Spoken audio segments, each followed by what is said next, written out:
শ্বশুরে জামাইরে সিগারেট ধরায়া দিয়া বলতেছে আমরা ফ্রেন্ডলি। মদের বোতল খুলা দিয়া কইতেছে আমরা ফ্রেন্ডলি। বুঝেন, আমরা বন্ধুর মতো চলি। কি জুতা ওর কপালে। আর শব্দ বললাম না, আরো শব্দ আছে আমার কাছে বলার লেগা। আরো শব্দ আমার কাছে আছে। এই জন্যই তো এখন লাউড স্পিকার বাইরে খোলা আছে।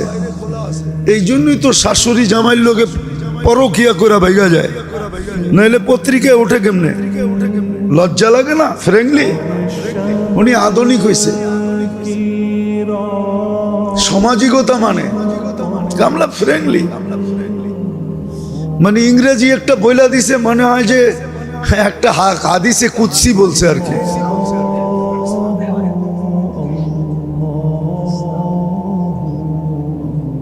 পচলে এরকমই পচে, পচলে হ্যাঁ পচলে এরকমই পচে, পচলে এরকমই পচে। শুয়োরের গোস্ত ইসলামে হারাম কেন জানেন? শুয়োরের ভিতরে কোনো আত্মমর্যাদা নাই। ওই গোস্ত যারা খায় ওদের ভিতরে কোনো আত্মমর্যাদা নাই। এই জন্য আল্লাহ হারাম করছেন। গরুর গোস্ত হালাল করছেন কেন জানেন? গরুর ভিতরে আত্মমর্যাদা আছে। লাউড স্পিকার খোলা, নাহলে বুঝাইতে পারতাম। বকরির ভিতরে আত্মমর্যাদা আছে, কিন্তু লাউড স্পিকার বাইরে খোলা, নাইলে বুঝাইতাম। অফ করে দেন, বুঝাইয়া দিই। খোলা আছে, এই জন্য বুঝাইতে পারতেছি না। করা আত্মমর্যাদা।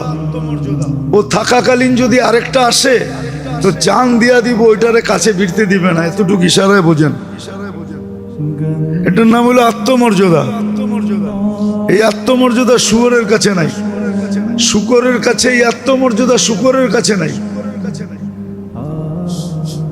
এই জন্য নিষেধ করছেন।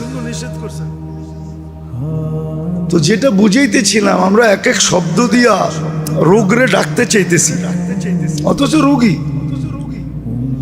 তো প্রথম রোগ হয় একিনের, দ্বিতীয় রোগ হয় আদর্শের। এখন আমরা সবাই রোগী।